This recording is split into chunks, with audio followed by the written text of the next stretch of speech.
வணக்கம். எல்லாரையும் வரவேற்கிறோம். இன்னைக்கு நாம கொஞ்சம் ஆழமா பார்க்க போற விஷயம் ஸ்ரீமத் சுவாமி சித் பவானந்தரோட தினசரி தெய்வீக திரட்டுல இருந்து அக்டோபர் 30ஆம் தேதிக்கான பதிவு. தலைப்பு ஆண்மை. மேன்லினஸ். ஆமா, இத பத்தி இந்த வேதாந்த பார்மை என்ன சொல்லுதுன்னு நாம புரிஞ்சுக்க போறோம். அதாவது ஆண்மைனா என்ன, அதோட முக்கியத்துவம், அப்புறம் தெய்வத்தன்மைக்கும் இதுக்கும் என்ன தொடர்பு, அத பத்தி கொஞ்சம் விரிவாக பேசுவோம். சரி, நேரடியா உள்ள போயிடலாம். இந்த உரை ஆண்மைய எப்படி வரையறுக்குது? ஆரம்பமே ரொம்ப சுவாரஸ்யமா இருக்கு. வலிமைங்கிறது முக்கியம் இல்ல, அதை எப்படி பயன்படுத்துறோங்கிறது தான் முக்கியம்னு சொல்லுது இல்லையா?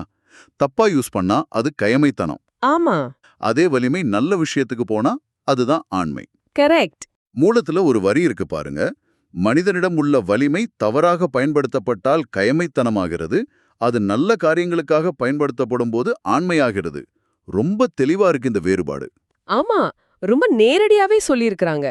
வலிமைங்கிறது ஒரு கருவி மாதிரி தான், அதோட பயன்பாடு தான் முக்கியம். ஓஹோ. இந்த ஆரம்ப வரையறையை இன்னும் கொஞ்சம் ஆழமா யோசிச்சா இது ஒரு கடமையா கூட சொல்றாங்க. ஆண்மையை வெளிப்படுத்துவதே மனிதனின் கடமை அப்படின்னு. கடமையா? அப்போ இது சும்மா ஒரு குணம் மட்டும் இல்லையா? இல்ல, இது ஒரு பொறுப்பு மாதிரி. ஆண்மையை வெளிப்படுத்துதல்னா என்ன?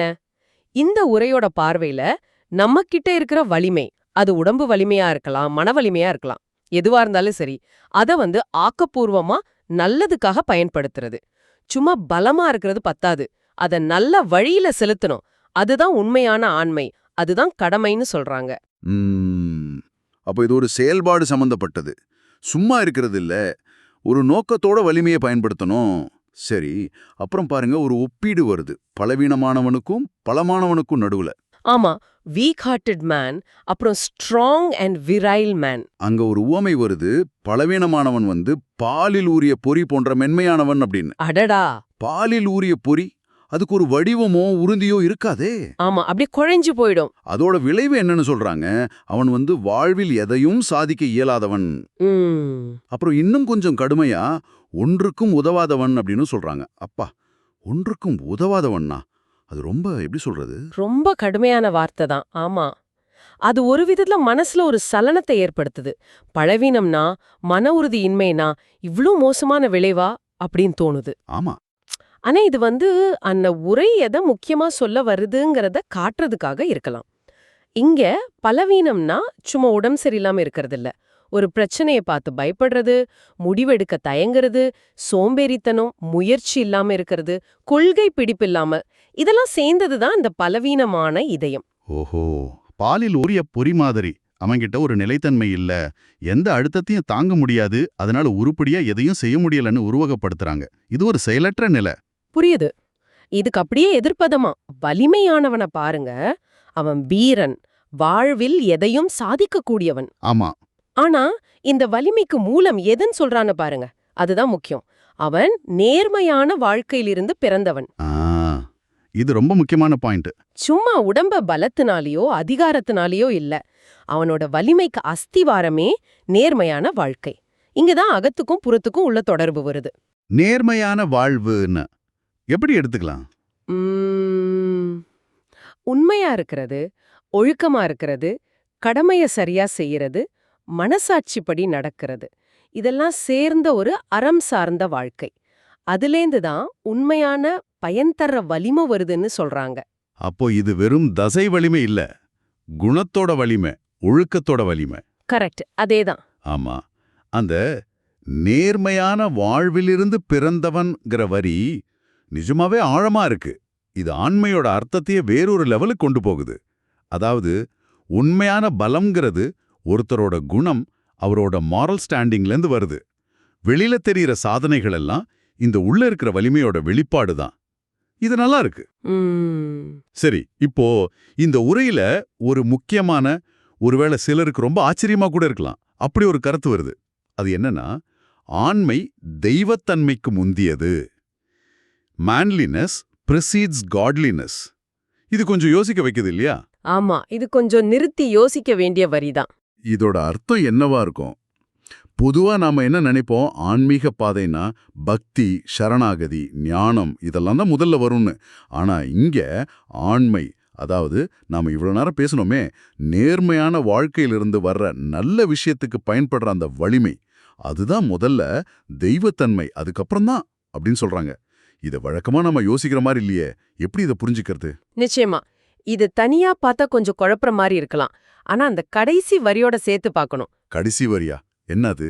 அது சொல்லுது, ஆண்மையை வெளிப்படுத்துபவன் விரைவில் தெய்வத்தன்மையில் வளர கடமைப்பட்டவன்.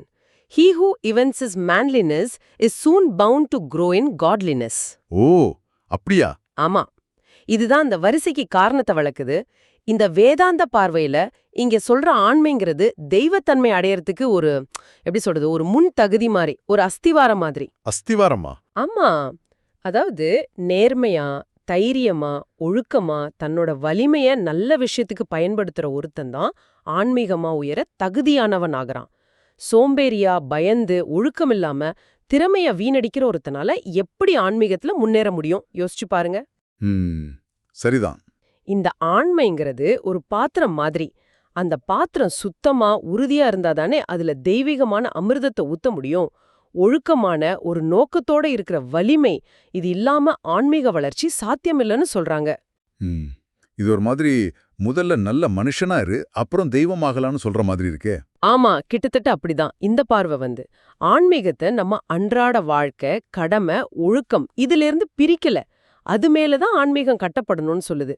சில ஆன்மீக வழிகள்ல பக்திக்கு மட்டும் முக்கியத்துவம் இருக்கும், இல்ல ஞானத்துக்கு மட்டும். ஆனா இது செயலுக்கும் குணத்துக்கும் முதலிடம் கொடுக்குது. ஓஹோ, இது ஒரு வித்தியாசமான கோணம்தான். செயல்பாடு, குணம் இதெல்லாம் தான் பேஸ்மெண்ட். ஆமா. ஆக மொத்தத்துல இந்த உரையிலிருந்து நாம என்ன எடுத்துக்கலாம்? 1. ஆண்மைனா வெறும் பலம் இல்ல, அது நல்ல விஷயத்துக்கு பயன்படுற பலம். சரி. 2. இது பலவீனத்தோட, அதாவது மன உறுதியின்மை, சோம்பல் இதோட நேரெதிர். ஆமா. 3. இது வீரம், சாதிக்கிற திறன், முக்கியமா நேர்மையான ஒழுக்கமான வாழ்க்கையோட சம்பந்தப்பட்டது. கரெக்ட். 4.